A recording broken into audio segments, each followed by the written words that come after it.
Assalamu alaikum everyone, this is Sister Keela aka Axie Mariposa. So I wanted to give a few tips on how to avoid emotional eating because that was what won on Twitter. And so here we go. This is my list. This is what I actually do to avoid emotional eating.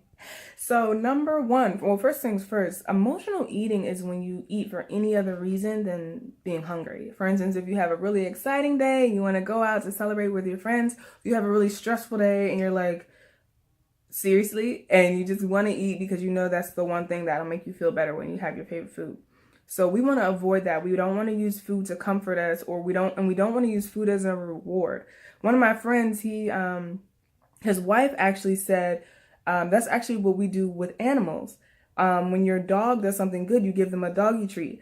But we're not animals. We're God's highest creation. So when we want to reward ourselves, we want to do a fun activity. We don't want to use food as a reward.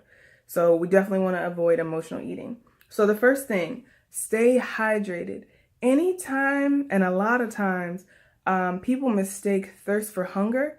So if you're starting to feel hungry, you might actually be thirsty. So you just want to make sure you're staying hydrated with your half your body weight in ounces of water. And just make sure that you take your time and you're really having that self-care to make sure that you have enough water for your body to function. That's the first thing. The other thing is to stay busy.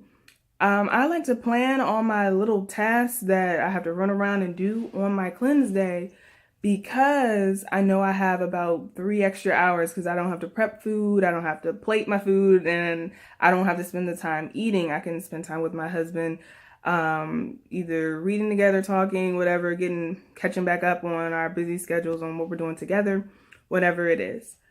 We can do that as well, or I can talk to my friends more and communicate and just be a part of everything else that doesn't just include what I have to do.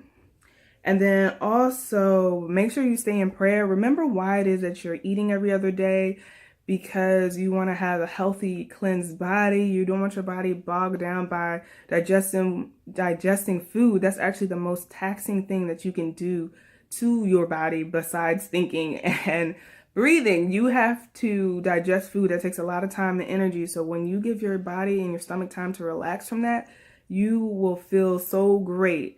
And one thing for me, I realized that after a cleanse day, I wake up at 5 a.m. without the alarm. I can just get up for prayer and it's no problem at all. So you want to get that benefit. You want to feel good. You want to feel lighter and fresh. So remember why it is that you're eating every other day. And remember that it's a lifestyle. Also, I love music. I will dance around and sing. My husband knows I'll be dancing around the house more and I have a lot more energy. So I do that too on my cleanse days because that's just what I like to do personally. And then if all else fails, if it is cleanse day and it starts to get late, just go to sleep. When I first started doing every other day, that was my go-to. It's okay, honey, it's 9 p.m. and I'm hungry. I don't think I'm going to make it. Just go to sleep. Tomorrow's eat day. And that works every time because a lot of times after cleanse day, your body, not only did you keep yourself busy, you're tired now. You done exercise, you done did everything. And now it's time to go to sleep. Rest.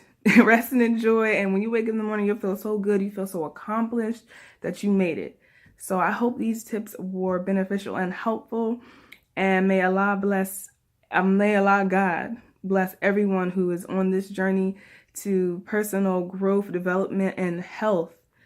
Remember that love is duty and health is beauty. Peace and blessings.